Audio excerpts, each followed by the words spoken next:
how did you become poop queen? That's where I want to start. Yes. So I'll give you the really, really high level. I was chronically constipated for 8 years. Welcome back to Our Sleep Life Podcast. I'm your host, Mel, and today we have something different for you. It is going to be something I like to talk about, and it's definitely bathroom related. So get your guys' drinks ready, get your water, get your protein, sit down, and let's talk about it. Because I have Liz Roman, the poop queen, on for us today. I'm so excited. Thank you so much for coming on.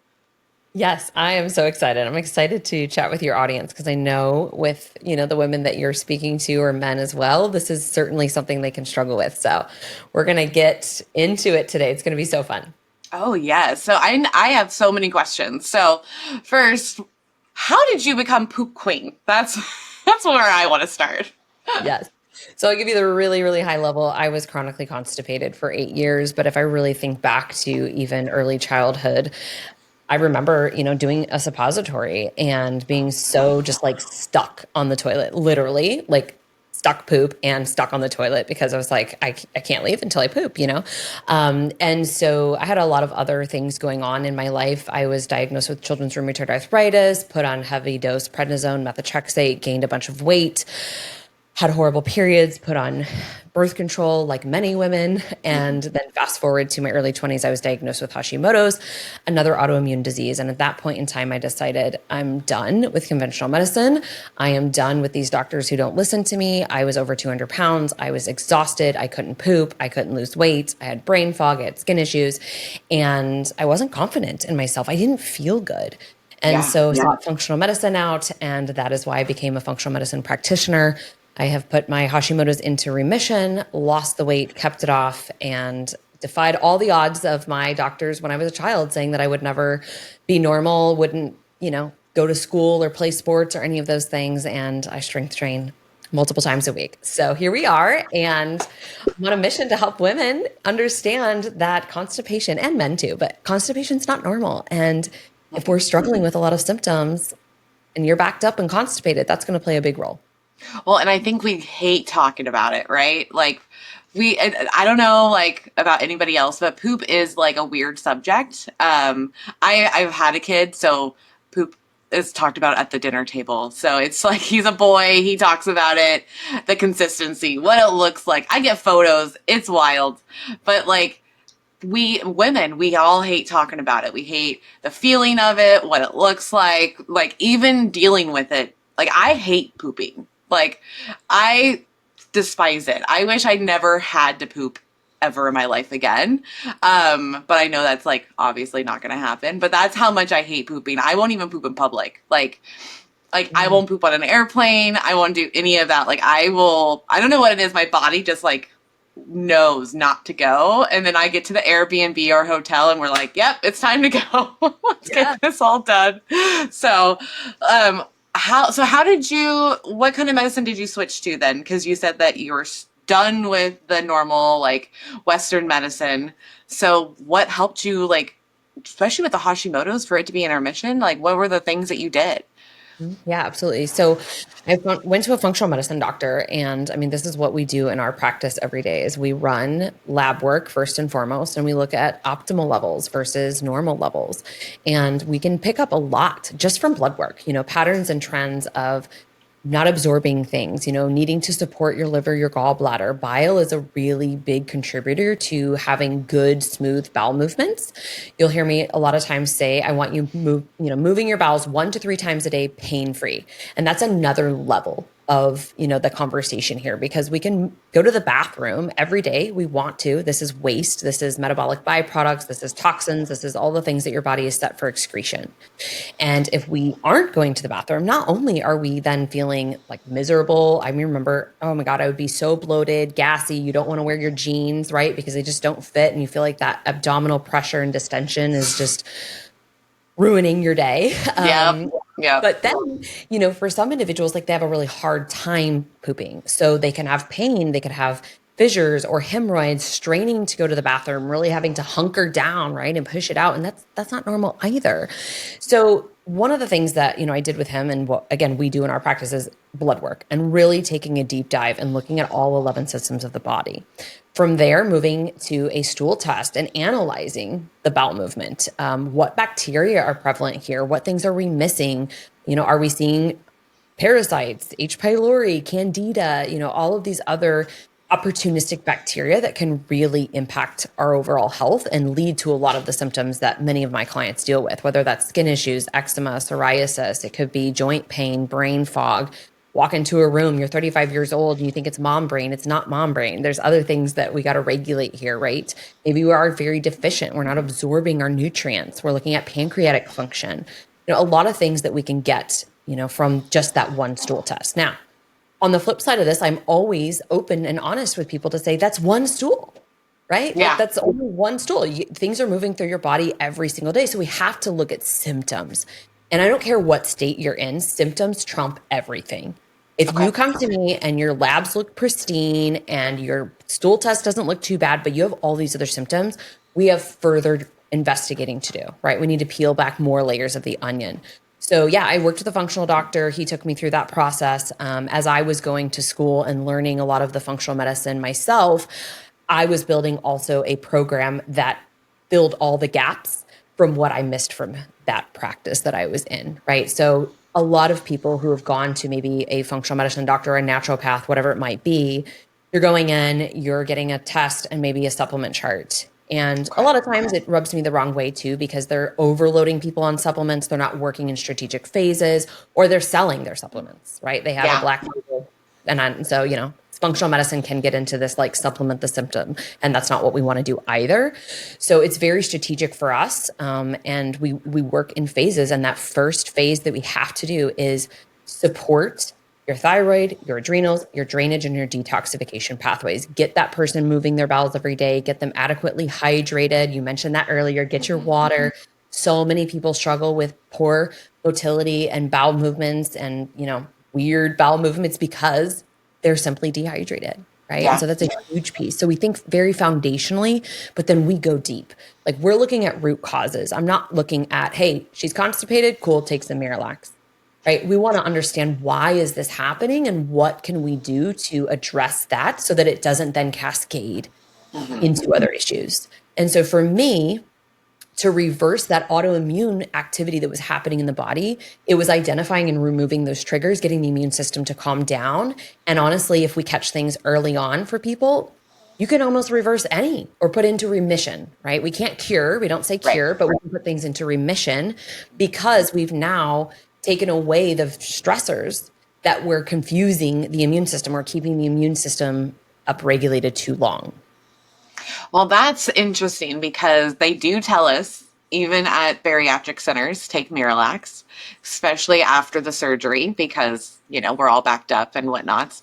But I noticed even with the surgery, like later on, I was getting constipated and I was having issues. And you're right. They just tell you, like, take these things, but they're not actually like, which is interesting. They didn't ask me about my diet, which I would imagine would be like one of the biggest deals. Like if I'm not inputting enough, output's going to be different. And especially with little tummies that we all deal with. And then I remember taking metformin for a little bit and that killed me.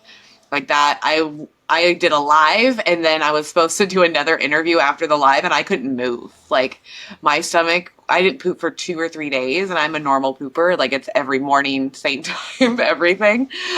So that was very strange for me to go a few days and then I was trying to still work and it was like painful. And I was embarrassed to say that I was constipated. So it's like, I didn't even know what to do because I was like, I'm already taking the Miralax.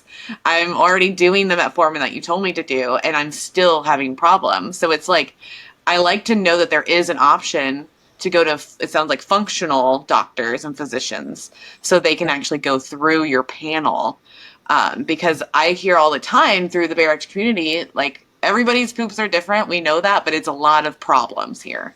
And they don't want to talk about it. So I'm glad that you're on so we can, because we all have these issues and and it's hard to deal with because we just want to work and go and go and go and go to the games for the kids and go to work and do all these things for our family and friends, but we're never actually like taking care of what's going on inside. So, what kind of things that do you see automatically, like with people that do have like constipation issues or diarrhea or whatever their case is?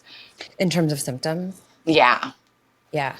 So most of the time we do see bloating and gas. Sometimes we can see abdominal pain, right? It could be that they're going back and forth with constipation and then dumping. I call this obstipation. It's the worst form of constipation, like where your body then just like expels and pulls all this water to the colon because it is so backed up.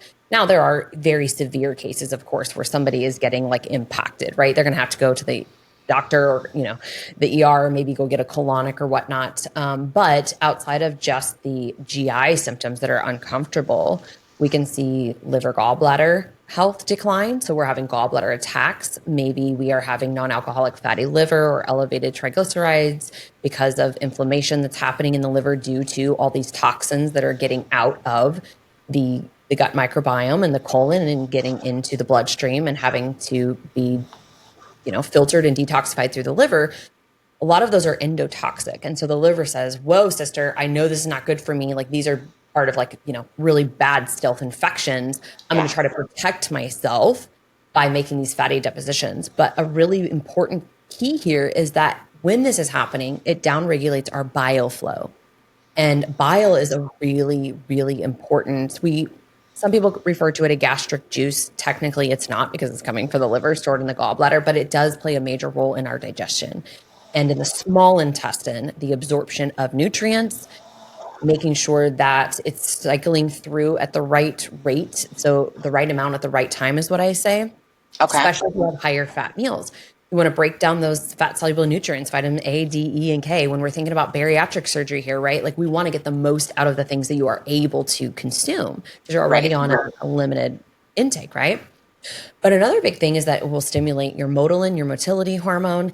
And sometimes we can see that people, if that's not filtering at the right rate or it's backing up, they're getting heartburn acid reflux or GERD. That can be because of a bile acid reflux or low stomach acid as well, which we can definitely talk about because I think that's key for people who've had bariatric surgeries. So we look, beyond that and we're thinking about hormones now, right? For females especially, what are your periods like? Is your body building hormones appropriately or are we becoming low hormone because we lack the nutrients and these fat soluble vitamins and minerals that we need to build hormones? I mean, our mother hormone pregnenolone was built from cholesterol. So if bile is insufficient here, we're probably going to struggle with our hormone balance.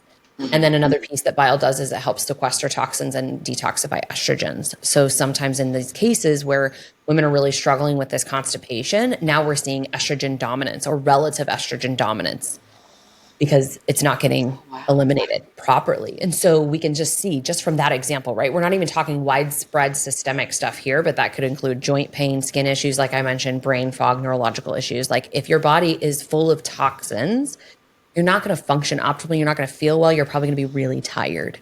You just feel like you can never get rested. So, if you think of a funnel, like your colon and pooping every day is the bottom of that funnel. If that's backed up, everything is going to start to, fill up in that funnel and eventually overflow. And this is where we start to see disease proliferation, right? People really feeling unwell. And unfortunately, if we're not looking at labs in an optimal lens, people will go on for years struggling with symptoms. And the doc might say, your TSH, for example, with your thyroid, it's in range, you're fine. But that person's really struggling. And they're not looking at free T3. This was my case. I looked at my antibodies to identify that there was autoimmune activity happening, which is where the Hashimoto's diagnosis came from. But we also saw a very low T3. Why does this matter? That's huge for energy. It's huge for motility and pooping every day. It's huge for normal body regulation, body temperature regulation. It's also really important for weight loss, by the way. So if we're thinking about weight loss resistance or somebody who's had, bariatric surgery and we're on this limited intake, maybe, calorie wise, that's going to slow things down even further because the body is like, okay, I'm going to just down regulate. I don't have enough fuel and enough energy here. I got to slow things down. And so when we think about the thyroid too, it's kind of your metabolic, either gas pedal or the brake. And so this is another big pet peeve of mine with conventional medicine is you could have that person be so symptomatic, and we could talk about mood issues, anxiety, depression, all these things. And because that TSH, which is not a thyroid hormone, by the way, it's a pituitary hormone. Oh, Your T4 is your inactive thyroid hormone. That's what we call a pro-hormone. It has to convert to T3. This active thyroid hormone, free T3, I've been all in my panties about it this week and this weekend, continuing to talk about it on social media because I see women all the time struggling. And I tell them, you will not fix your weight loss issues, your constipation issues, if we can't get your free T3 to that optimal level, because that's your gas pedal. And if your endocrinologist or your doctor is not willing to run those tests, advocate for yourself. Find another doctor who will. Find another doctor who will listen. Work with a practitioner like myself or another, person that will get eyes on all this stuff to help you put the pieces, together of your puzzle and figure out what might be contributing to this, instead of going like I did for 8 years and all those symptoms I was struggling with were just swept under the rug. And it was almost like, get me out of the, office as fast as possible. Calories and calories, that was my issue apparently. Oh, of course it was. That's what we're told all the time. Oh my goodness. So you just hit me with a lot of info. So T3, explain exactly what is T3. And then I heard you say it converts into T4. So T4 converts to T3. Okay. So T4 is your inactive thyroid hormone, and that has to be converted to the active thyroid hormone. And this takes place primarily in the liver, but also in the gut and then at the tissue site as well. And so that free T3 is telling us on lab work what is readily and available for you to utilize and to use. Okay. So that's really, really important. And, while we're on this topic too, just for example, like women who are diagnosed hypothyroidism, for example, let's say their TSH is out of range and their T4 is also maybe out of range or not, but they're traditionally going to treat this with a T4 medication. So something like a Synthroid or a levothyroxine. Well, what that does is actually shuts down your natural T3 production, and it blocks certain enzymes that help with the conversion. So oftentimes women will be medicated for their thyroid, but they're not getting better. So they go and then they increase the dose and then they increase the dose, and things still don't get better until they can get on to a T4, T3 combination. If we're talking about, somebody who needs to be medicated, you always want to have that T3 with the T4. And sometimes for women, they need more than just one time a day. For example, many people take levothyroxine or Synthroid in the morning time. Okay. T3 has a shorter half-life. It's used up. The body needs this. And so sometimes they'll have to take that, morning and then maybe again, like mid-afternoon. So it's always important to get eyes on those labs, talk with your endocrinologist or your doctors. I just gave a recommendation yesterday and gave my client a really nice blurb that was educating her doctor on why she wanted to switch medications to this NP thyroid, a more natural desiccated thyroid that has all hormones, actually T1, 2, 3, and 4. And it was really great because he sent a nice message back. The way she presented it to him, I think, was very helpful. But if you can present this information to your doctors in a way that doesn't make them feel like they're not doing their job or, upset them, you present it in a way that, hey, I'm still really struggling. Even though we have this therapy on board, like I'm still really struggling. And I would like to explore, would you be willing to help me try this other option out? I've researched it, right? Here's some information I gathered. So they know that you're also serious about your care. And he easily was like, absolutely, let's give this a try. Retest your labs in 6 weeks. That's amazing. I like that he was like chill with it, because you're right. I mean, we do get doctors that get really offended. They get upset. I actually just switched my PCP because of those things. He wasn't. It looked like he had no idea what I was talking about. Every time I would call, like message or go in, like his face just looked like he had no idea. And I let it happen for a year just because his notes were great. So I was like, okay, he's hearing me, but he's not really communicating or telling me what to do next or what or how to fix this. Like, because he was also my mom's doctor who also has thyroid issues. Mm. And she's been told to take these meds and then like, oh, we're going to take you off this and try this. Like she's tried everything that they've given her and she still has issues. Now, after this, I'm definitely going to message my mom and be like, hey, I know someone that actually can help you. Like, we're going to definitely like check into this because she has diet, like literally her GI tract problems all the time. And I'm guessing now from talking to you with her thyroid having problems, there's probably like a whole situation happening. And this has been her life for like over a decade. So it's just wild to me that like it just goes unmissed. And I don't know what that disconnect is, but Yeah. it's very, very frustrating. And it sounds like more and more the Western medicine is getting more complicated and making things harder for the patients. And we're just a number. That's what, like, I know that's what I feel like when, especially when I was going to my other doctor, like it was just like a 20-minute conversation, if that, Yeah. and in and out, you know, like, and I'm even just trying to get my my Lexapro and my Wellbutrin like redone. He's like, you need to come in and see me, and I'm like, I really don't want to see you. Like, so I did switch doctors. I was like, Yeah. I'm switching because like I don't feel comfortable anymore. Like, I don't even know if you know what you're like. I know he knows what it's doing, but it just doesn't feel like it. So Yeah. like now, guys, remember, you don't have to just take the one that your insurance tells you to go to, because that's a lot of what we do. Just remember that's not actually the case. Like these doctors, not that they work for you, but like it's your body. So you should be comfortable with whoever you go to. Yeah. And it sounds like there's more to the toxic in the body than what we understand. So like okay, so if someone doesn't do anything, but feels it, is in pain, it's going on day like 3 or 4, like what would you recommend for them? Just go see the doctor right away, go to the ER, or is there remedies at home that we can do? Absolutely. So I think there's a couple things that you mentioned there that I just want to touch on, and then we'll get into like actionable tactical things. How do I keep my bowels moving? Number one, what we have to remember is that it's not always the doctor. They are working within the tools that they have, and they are very confined, right? They are limited with their time. And this is why we Yeah. often feel like a number, because they have to see so many patients to meet their quotas or whatever, right? Another thing that really was a pet peeve of mine, and I actually just went through this whole thing with my OB postpartum, and she's actually pretty great and she knows what I do and is a partner to me. But I still had to continue to advocate. I want progesterone. I'm not taking progestin. Here's the prescription name. Give me Prometrium. You're trying to prescribe Provera. This is not, I'm not taking synthetic hormones, you know?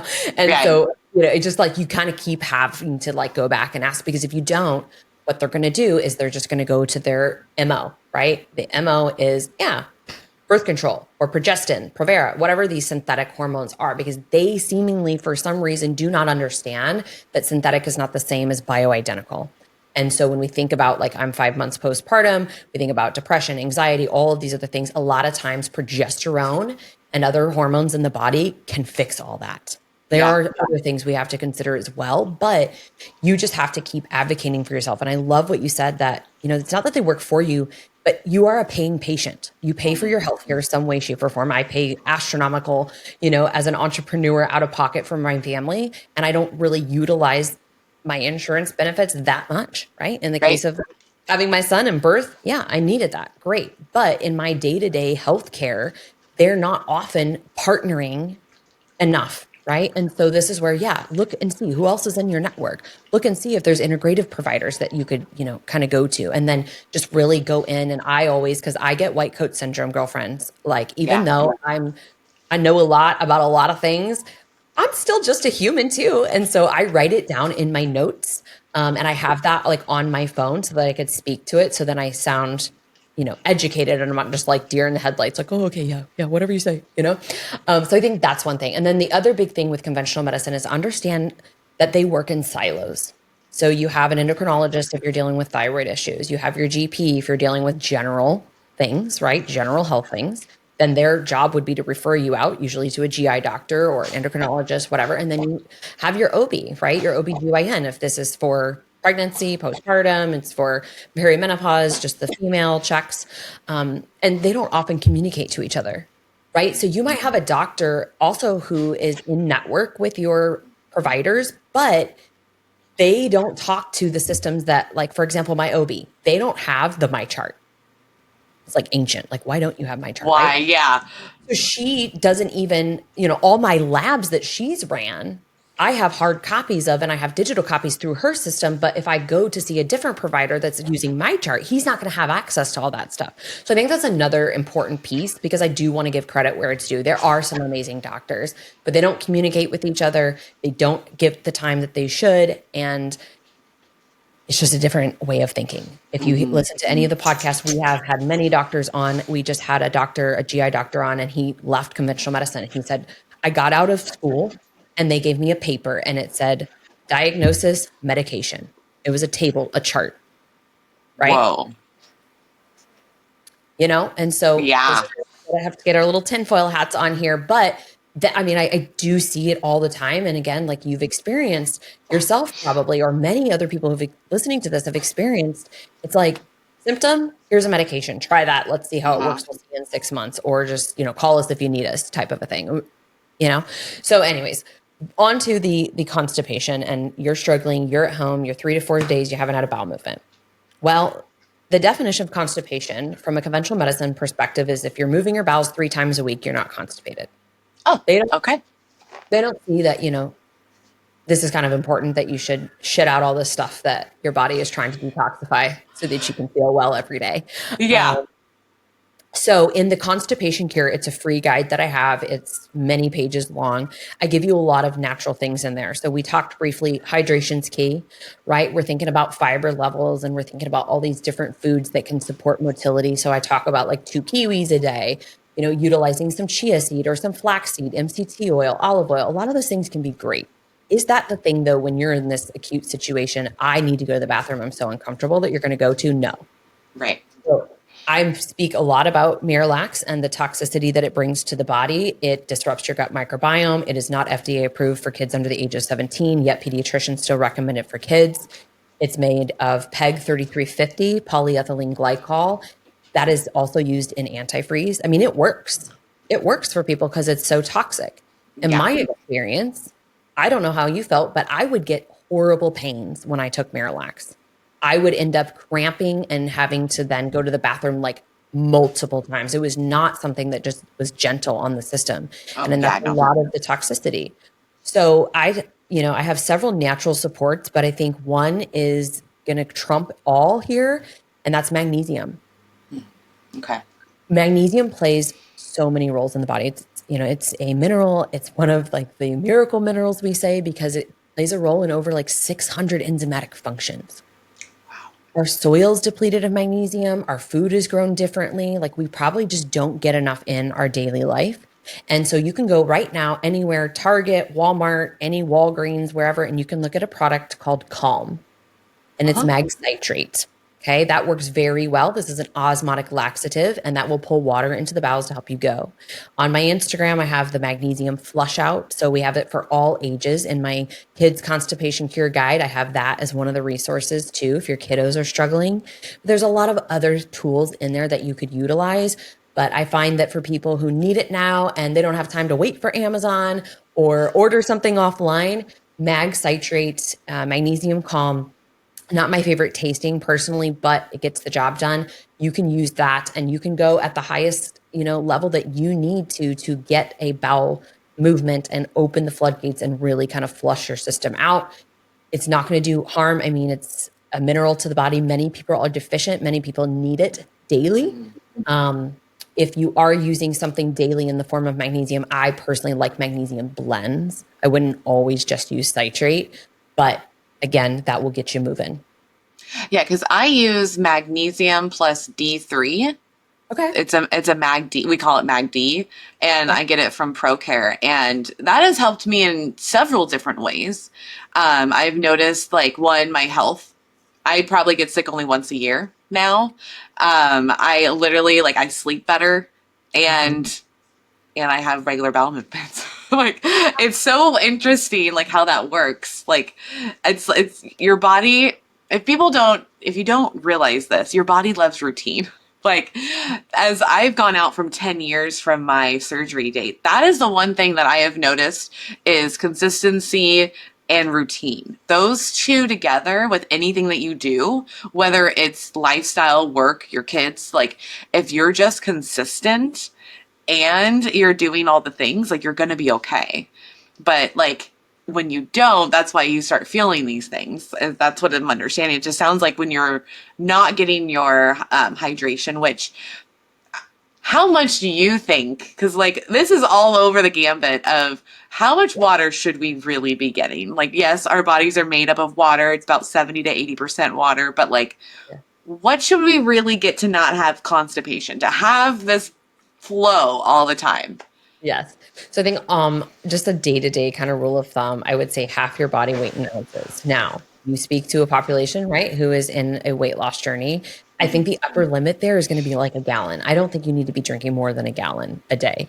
So if we had somebody that's 300 pounds, I think a gallon a day is fine, right? But you also want minerals, you want electrolytes, you want to be intracellularly hydrated. It's a big difference between just drinking water and drinking water that your body can actually absorb and utilize. So we have a sodium potassium pump on every cell in our body. And this is really important. If you are drinking lots and lots of water, let's say a gallon a day, you Yeah. probably need to increase the amount of electrolytes that you're consuming. On the flip side here, some people, I see it all the time in my intake forms, they're drinking 30, maybe 40 ounces of water if they're lucky, and drinking coffee, right? I'm a coffee lover through and through. So I'm speaking to the choir here. Trust me. You need to think about that. That is more dehydrating. And so if you have 20 ounces of coffee and 40 ounces of water, we're going to subtract that 20 ounces from the 40. And I'm going to say you're really only getting 20 ounces of good hydration in, right? So you want Okay. to think about those things too. But I think about half your body weight in ounces is a good space. 3 liters to 1 gallon upper limit there. If you're sweating a lot, right, then maybe you're thinking about a little bit more. But for Mhm. most people, I would just really say target that half your body weight. And again, if you're above that gallon threshold, I think that's a gallon is hard too. Gallon's hard. Like, I love me some water. Like, I grew up where no sodas, it was literally water or tea. And it wasn't sweet tea, it was just Lipton, regular tea, sun tea, whatever. But it was so good. And even to this day, like, I drink plain water. People think I'm crazy because they're like, no flavorings. You're not putting any like fruit or anything in there. And I was like, no, but I do occasionally put like a lemon because I know that's good to have. But no, I don't. But I also like I drink. I probably have at least 80 to 100 ounces a day. Like that's kind of where I tell people to kind of hit because that's what we're told. And I notice me being consistent with it does change. It's a game changer when you are consistent in a routine with your water. Yeah, So and your skin too. Like I can see your skin is glowing. You know, if you want to have good glowing skin that is beautiful, radiant, it's got to be moisturized. And you can put all the serums and all the creams and all the things on, but it starts from the inside. Beauty is the inside out job. So it is our largest surface organ. You're dealing with dry skin, a lot of skin issues. One, look to your gut, but absolutely get hydrated. I get hydrated. Yeah, what's funny about you saying that, like, you can tell with my skin because I had a plastic surgeon on last week, and her episode dropped, and we talked about skin because people are not realizing the skin's the biggest organ in your body, and I've been trying to talk about it more and more because I do love a good skin routine. But the one thing that I think has saved even my whole family, we look a lot younger than we are. Like I'm 38 years old. Most people tell me I'm like, no, you're like late 20s, like because of my skin. And I was like, yeah, but I'm hydrated every day since I was a child because we couldn't afford anything else. Like it was water and tea, guys, and tea has lots of water. Like it's not, it's not these sodas, it's not these frappuccinos. It's literally, I'm just drinking lots of water. And the plastic surgeon was like, you don't even do peels on your face. I'm like, no, I don't. And even I can go a little bit further with you guys. Like I'm not using any crazy serums. Like I'm literally just doing, I know I'm going to get yelled at for this because I've already been yelled at once, but I use Dial soap for my face. It's just because I'm so used to having a bar of soap in the shower. Like that's what I was always told to use as a kid. Again, coming from a poor family background, that's all we got. Like it was the Dial soap, and then you got your Dial shampoo and conditioner from the Dollar Tree. That's what we did. Yep. But between the me and taking the water and using Dial, and then I use aloe vera on my skin, then like this is what the turnout is. Like it's amazing. And my mom, like she just turned 60 last year, and she looks like she's like 50. Like we're always like a decade younger because I think of all the hydration and the moisturizer. Like I have learned from a kid, you put lotion from top to bottom. Like we're not being ashy people. We don't need our elbows all fucked up because I remember being 12 and remember like I don't know if you ever had this, but like those, it like gets really ashy on your elbows and you can even like pick it off when it starts getting real bad. And Mhm. so I was a picker and I was like, I enjoyed it. I was like picking my elbows. And then finally my mom's like, Mom, what are you doing? Like, why are you not putting lotion on your elbows? Like, you put it on your hands, you put it on your, like, your legs. Why are we missing the elbows? I was like, I don't know, Mom. I don't know. But yeah, guys, lotion and water does amazing just for your skin. So you don't need to get all these expensive serums and moisturizers. You can go to the basics. Like, remember that, and you can correct me if I'm wrong at all about this, but like, you gotta think, man made all this stuff. Like, we actually come from just, we're having babies in the dirt and we're drinking water and we're fighting for our own foods and we're having veggies. Like, it wasn't about your Mhm. skin and what you look like back then. And it was just really about staying alive, hydrate, get your whole foods and doing the protein in the veggies and stuff. Like it was a whole different world. And it's like sometimes you just have to go back to the basics of what the human like cycle really is. So Yeah, I mean, if you look at ancestors, they were not exposed to the amount of toxins we're exposed to. They weren't eating all these processed, foods with artificial dyes, artificial sugars, Franken fibers is what I call them. They were eating, and it's pretty crazy. And I still don't know how they like found this out. I think it's really interesting for people to like make claims about, what did those people do like hundreds and hundreds of years ago? But there's a lot of people who have said that even back then they were eating like 100+ grams of fiber a day, and their bowel movements were like 2 pounds a day, which is like wild to think wow. because the average American person gets like 12 grams of fiber in their diet. And a lot of times it's not even like fresh, good fiber. It's like the, high fiber wraps to get your net carbs or whatever for things. It is. You're not wrong. Yeah. And so it's just, yeah, I agree with you. One ingredient, whole foods, is like the best thing that you can do for your body. It's grown, it's coming from the ground, it's got all these vitamins and minerals, like all the skincare that we have, all these treatments that we get, all the things. It's nice. Hmm. If you need it, cool. If you Yeah. want it, cool. But at the end of the day, like nothing will replace the basics, the foundations. You're sleeping, you're getting sunlight, you're hydrated, getting good food in your body that's nourishing. You're getting hopefully at least 30, 40 grams of fiber in your day. So there's so many things at a foundational level that, and you mentioned this before, it's really angering to me. People go in and they feel ill. They have all these symptoms. They are saying, I can't lose weight. I'm trying, all the things. I'm going to the gym. I'm, tracking my calories. Like I remember I pulled up my Fitness Pal at the doctor's office because I was like, I'm going to show you, you know? Right? You're like, this is what I'm doing. I'm not lying, damn it. Yeah, right, right? And like all these things, and they're never talking about your diet. They're not saying, I mean, I had a colonoscopy in college, and the guy basically was just like, have, some more fiber or more water and take Miralax. Nothing about how much water should you drink, electrolytes would help, magnesium would help, what kinds of fiber would help you. Because by the way, when you're backed up and constipated, you don't want to just blast your system with a bunch of fiber. Okay, I was going to ask about fiber.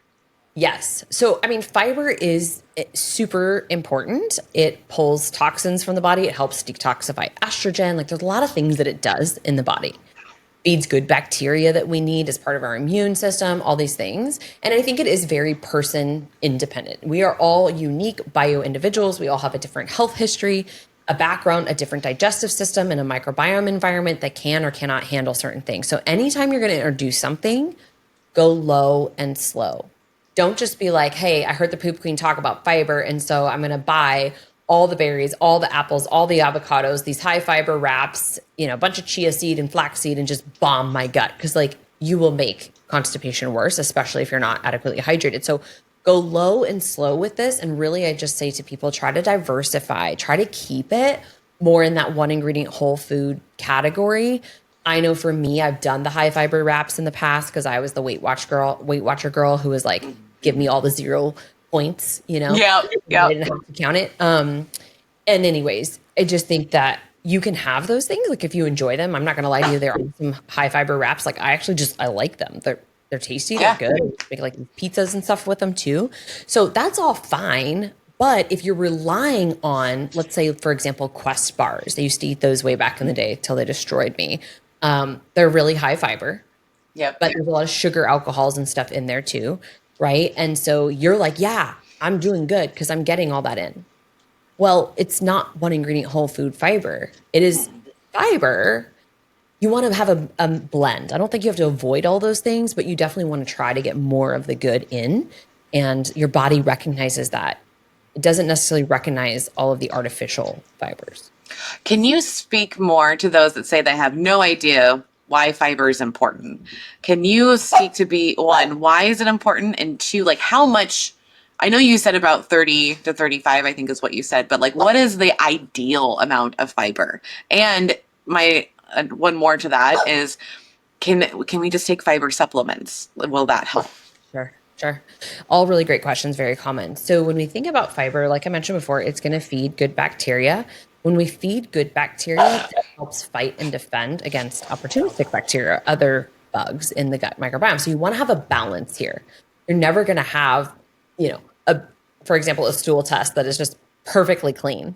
There's always going to be some level of opportunistic bacteria, but you want to keep it in check and keep it in balance. So it's very important for your immune system. Another thing that it does, like I mentioned, it helps bind to various toxins, heavy metals, endocrine disruptors, plastics, different things that we're exposed to, toxins and toxicants. So it'll help bind to that. It has a good binding affinity also for estrogen. So for women, cycling women or perimenopausal women, estrogen is that wild, crazy hormone that can make us feel like we're going crazy, literally. And so like baby carrots, for example, and basil seeds, both of those have a good affinity for binding to estrogen. Okay. So that can be another thing to help with hormonal balance. It does support motility and bowel movements and being able to move things through. On the flip side, it helps bulk your stool up. So if you're somebody who's having more like those loose stools or like diarrhea, but maybe like soft pudding, you can think about using different forms of fiber to also help bulk that up. Because you want to have a normal formed stool, easy to pass. It looks like a sausage. You're not having to push it out hard, whatever. Like you mentioned, you go every morning, which is great. That's colon cleansing time. We ideally want to have good pooping hygiene there. So if you got a good amount of fiber in and you tolerate it well, you should have those normal formed stools. You shouldn't be wiping a lot. Some people are like, I have to wipe like so much. Like, no, so you want to keep that form. So that's another big benefit of fiber. Okay.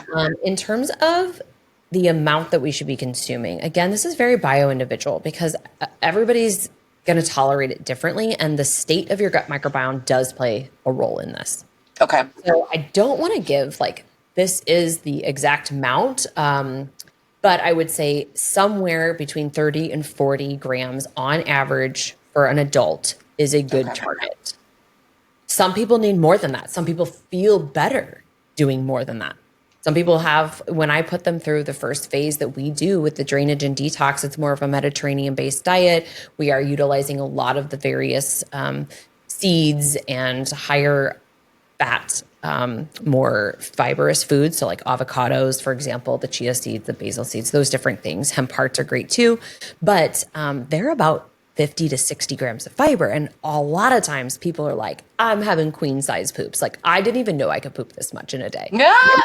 This is what it means to fully evacuate. Like you should feel satisfied. You're like, that was a good poop. Like I know you don't like pooping, but like I I know definitely. when I got a good poop, I'm like, yeah, that was a good poop. Okay. I feel good. It's a true story. Like I don't like the act of pooping, but I definitely feel good after pooping. Yes, of course. That's kind of the deal. It's like, oh, because I know in my brain, because of all the knowledge and speaking to people like you, I'm just like, this is just toxic waste Yep. and this is gross and I hate it. But I'm like, I have to do it. And even like, I'm one of those that will like feel it. This is how much I hate pooping. You're probably going to tell me this is a bad thing to do. I hold it. I'll wait. Oh, the worst. Yeah. Don't Uh withhold. huh. Yeah, I'll literally be like, okay, well, I don't feel like pooping right now. I don't like, there's too many people in the house. I'd like, I don't know why that matters, but it does to my brain. And so I'll literally be like, okay, everyone's gone.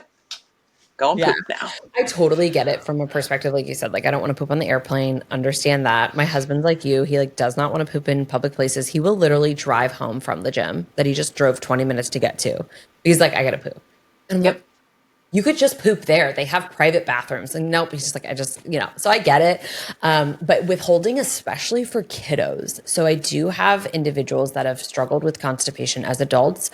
And they tell me, I've been like this since a child. And I ask them, were you scared to poop? You were scared to poop at school, so you held it. I mean, Hmm. a lot of that puts your nervous system, kind of on lockdown, and we start to lose that signaling that should naturally be happening. So, I mean, you can also kind of like retrain that in terms of like stimulating your vagus nerve, cold showers, cold therapy, humming, gargling, different things to kind of reconnect the brain to the gut, Okay. communication or improve that. I do have some reels, and I've talked to some pelvic floor therapists on our podcast as well, just about like these kiddos too, if they're scared because maybe it hurts or, whatever the case might be, practicing with like straws or blowing bubbles, or again, just like trying to make it fun, getting into the proper position, knees above your hips. I definitely threw away a squatty potty at a white elephant party because I was like, this is bullshit. Who needs this? And now I have a squatty potty. I was going to say, I thought that was like perfect.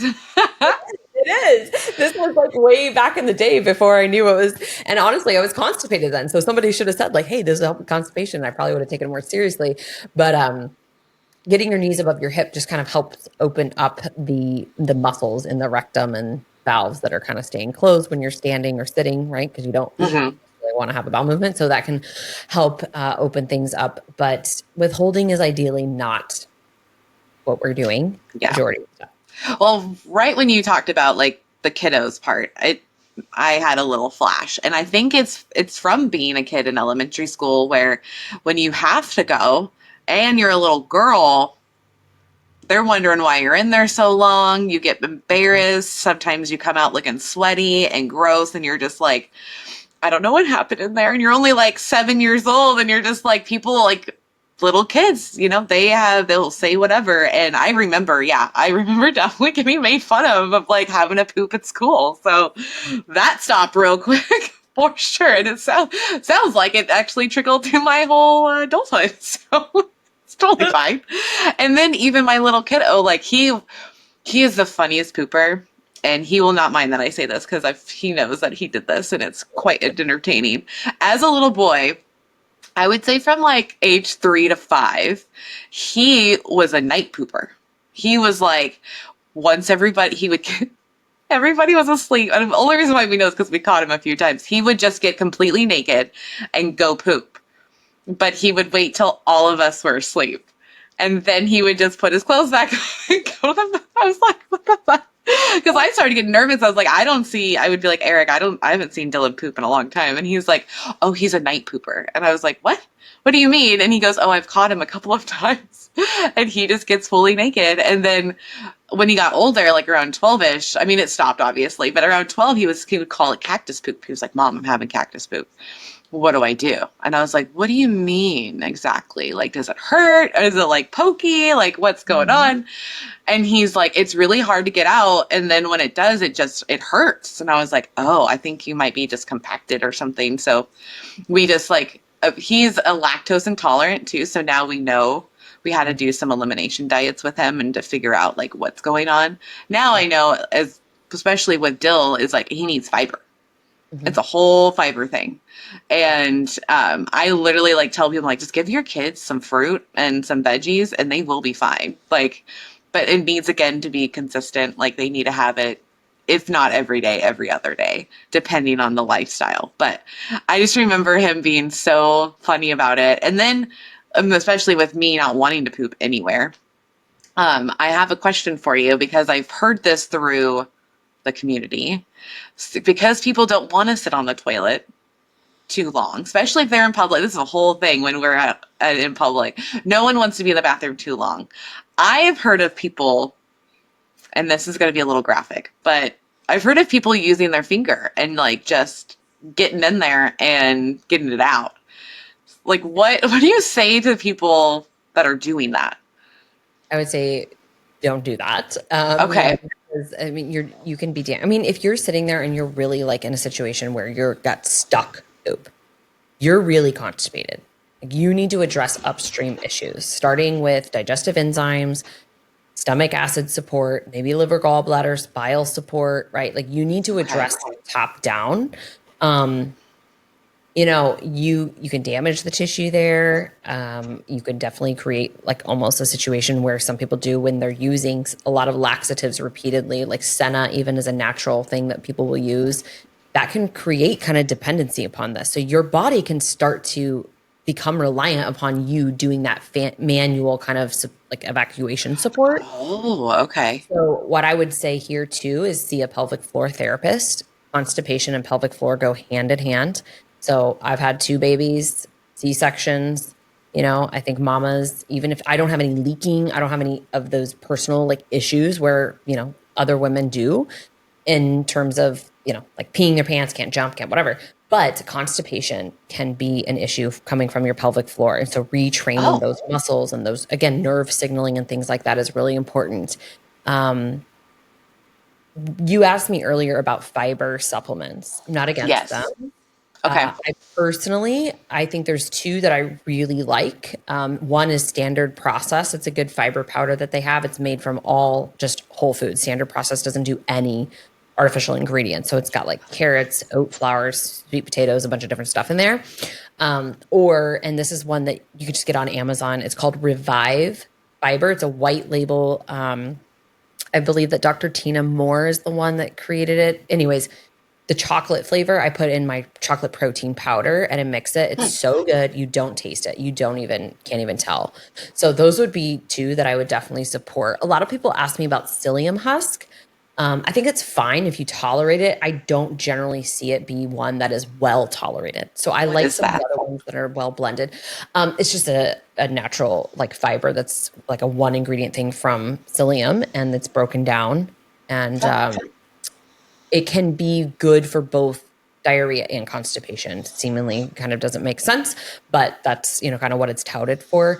I just like some of those other blends. So either the Standard Process or that Revived Fiber. I just like the blends that are in there and not relying on like a single ingredient for a fiber source because again, it's coming in through a powder. And so like what all is your body utilizing? We never want to become reliant on one particular thing, but they can certainly help in terms of like filling the gaps. Because I'll say, like if you aren't really intentional with your fiber, it's hard, very hard, right? Like this morning, I like just thinking about my day so far. Like the only fiber source that I've had was half an apple and then that powder because okay. you know what I mean? Like I just today is like a lower eating day, busy back to back. So it was like quick in between calls, drink that shake with the fiber in it. This morning after the gym, I had a sourdough like breakfast sandwich thing and then half an apple. Like, you know what I mean? Yeah. Like it's not that I sat there and had like this smoothie and a bowl of fruit and all the things that are great. And I would love to say to do that every day. But the reality is sometimes we're busy and we're going and we're back to back that you realize, okay, I need a little bit of supplemental support here. And that's better than nothing. And then you just try to be a little bit more intentional, right? So like tonight with dinner or my afternoon snack or whatever, I'll throw in some like chia seed to like a yogurt or, we're going to do, I don't know what we're doing tonight, but we always have a veggie of some sort. So like a big salad Yep. and I'll throw on some other stuff there. So it's hard. I think it's the hardest thing besides chewing well and slow and getting in a calm state when you're eating. I think fiber is probably the hardest. think. Oh, I would imagine, yeah, because like I'm trying to, as you're talking, I'm thinking of the fibers that I haven't had today, so there's that. And two, like I'm like, hey, on a regular day-to-day basis, yeah, I'm not getting enough fiber Yeah. just by talking to you, and that's one of the reasons why I do love talking to people like you, because you remind us of, Mhm. oh yes, I should be caring about my fiber. Because I'm hearing it a lot with GLP-1s. I kind of want to know your take on that because it is slowing the digestive tract. And now I'm hearing people being like, okay, well, I'm going to be on a GLP-1 and then I'm just going to take a bunch of fiber. So, which makes me nervous because that's not, even just talking to you now, I know that's not something that we should be doing. Like it sounds like we need to slow roll our stomachs Mhm. with fiber. I'm just a little nervous because I'm also on a GLP-1. Mhm. I'm on a very low dose. I don't like upping it when they tell me to up it. I'm like, nah, I'm good. I'm literally almost a year in July and I'm still at like, they think I'm at like a 1 and I'm at like actually like a 0.35. Like it's so low because I'm like, no, I'm not doing that. Like you're not a doctor. You're just a service. Are you taking semaglutide, tirzepatide? What are you I'm taking? doing semaglutide. Okay. Yeah. So I like GLP-1s. I like microdosing them. I generally steer clear from semaglutide in chronic constipation cases, and I'll recommend more that they go the tirzepatide route. It's a little bit better tolerated in terms of some of the reactions that people get, in terms of like nausea, just feeling awful in terms of their motility. So food sitting in the stomach, right? Because it does slow down motility and Yeah. constipation. And then a little bit of from an appetite suppressant, there's not as much appetite suppression in tirzepatide. This is across the board. That doesn't mean the individual would experience it that way, because I have seen a handful of people say, I'm not hungry. I cannot eat. Also, I am nauseous. Also, I can't poop, right? So there are people who do react to tirzepatide, just like semaglutide, and then the vice versa, right? There's some people who have no issues with semaglutide at all, even at higher doses. So I like what you're doing there. I think that's great. Keep it at a low dose. The biggest thing that I'll say to people about the GLP-1s, I have a lot of thoughts here. And I don't know, we have like 5 minutes left. So I've got to get them straight for you. Number one, you want to support your stomach acid. And this is going to speak to anyone who is stressed, which I don't know anybody who's not stressed, who has had bariatric surgery, who is dealing with any type of GI issue other than heartburn, GERD, or reflux. So this would not be something that you would use if you have an active upper GI flare. Oh, Stomach acid is so important for you to absorb your nutrients. And what are the things that we're seeing in lab work after being on GLP-1s? We see that there's a lot of improvement with lipid profiles, lowering inflammation. There's a lot of benefits to these GLP-1s, but we do see that people aren't absorbing their nutrients as well. And so you want to counterbalance that with a stomach acid support. I have a stomach acid resource pack. It talks all about it, natural ways, supplements you could utilize, tolerance test, all that. I'll give you a link in the show notes. It's a free guide. Also on my social media, I have it, several posts on this. That I think is very important. Number two, you want, and let me back up here with that stomach acid. You want to eat good amounts of protein on these GLP-1s to maintain muscle mass and obviously, doing exercise and strength training to help support this as well. Because when you're losing weight at any rate or whatever you're doing, right, we know that we are at a risk of breaking down muscle. So we don't want to do that. And part of what stomach acid does, besides protecting you from viruses, bacteria, things that are just coming in through your food, right? Let's say your water was contaminated with something, like it'll kill it, it'll zap it. It's very protective, but it also breaks down protein and helps a okay. lot with breaking that down to amino acids. So absorbing those amino acids and absorbing protein, talked about this on the Constantly Varied Gear, their podcast, Thick Thighs Save Lives, a lot, because women will eat a lot of protein or they're drinking a lot of protein, right? But they're like, I'm not getting muscle mass on me. I'm going to the gym and I'm not seeing results. You might not be absorbing all that. So you want to support Yep. that with stomach acid.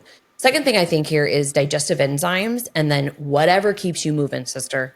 Like I was on semaglutide. I very low dose did great. Once I got up to 30 units or zero point 0.3, that constipation set in. I backed down. I said, hell no, this will never happen to me again. I don't care what this drug or this peptide does for me. I am not going to live in that kind of state. So I backed it down. And, you can keep in, like we talked about earlier, magnesium support. You could keep in one of my favorite, like more laxative supports is called Constipend. It's a blend of magnesium and it has some olive leaf extract. And I Oh, believe there's L-glutamine in there too. Get it on Amazon. That's yeah. the only place I found it.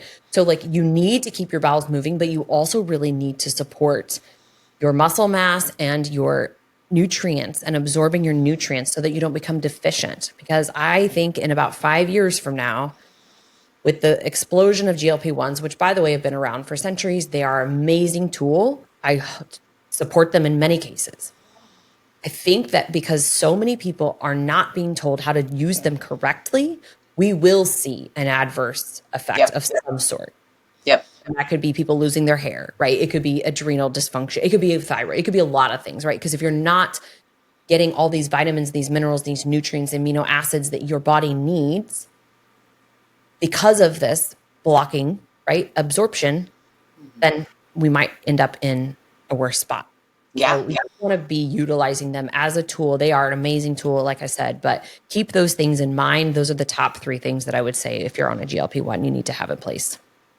Yes, and I want to touch base on the bile part because I have a question for you. And I know we're going over time, but I have some extra time. I hope you do too, just a little bit. I have about 3 minutes. And then, 3 minutes. Okay. So my thing is I wanted to tell people I did have problems in the very beginning with semaglutide. I'm not going to act like I didn't. I had to figure it out because of the way that my body worked. I would literally, if I did not have something solid in my body within the first hour of waking up, I would literally puke up bile. And it hurts.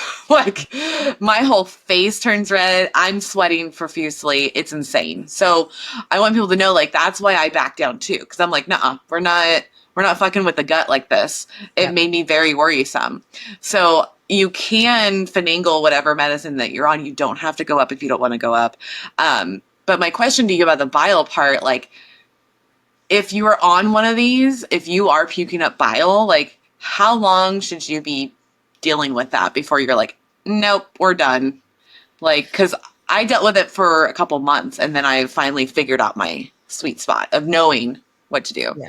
So it was bile because it was green or It was yellow. yellow? Okay. Which is going to be stomach acid too. Was it very acidic? What do you mean exactly? Like generally, if we're thinking that this is more like stomach acid, it's very acidic. Like it it burns your teeth. Like it just leaves like, a really horrible feeling in your mouth. Yeah. Yes. I would 100% switch GLP-1. Yeah. First of all, stop it, back down. You're right. Like we don't keep going with these things. And this is a problem that I have. And one thing that I think is important to touch on here, people are being sold, and I'm using that word very intentionally. Yep. Sold these peptides as a quick fix, as weight loss, all the things. And they have a lot of benefit for the body. But what is the clinical outcome?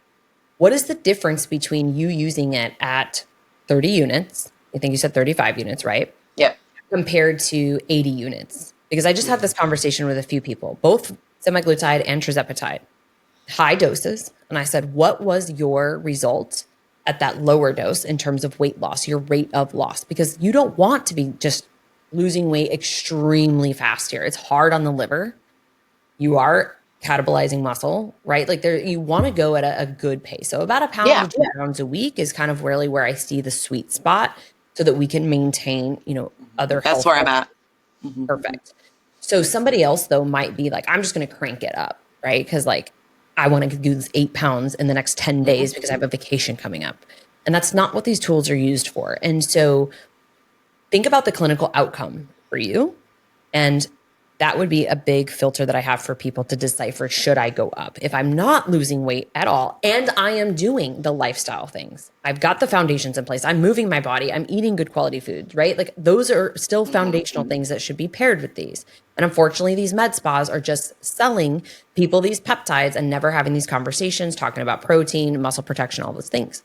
So you stay at the lowest dose possible. Minimal effective dose is what we want. It saves you money, right? It's easier on your body, all the things. But if you're having really bad reactions, so you're throwing up you're very nauseous, you cannot eat, your mood changes, you don't feel like yourself, you're severely constipated, you need to get off of it and you need to give probably a 2 to 4 week washout and then maybe switch over to something like a tirzepatide.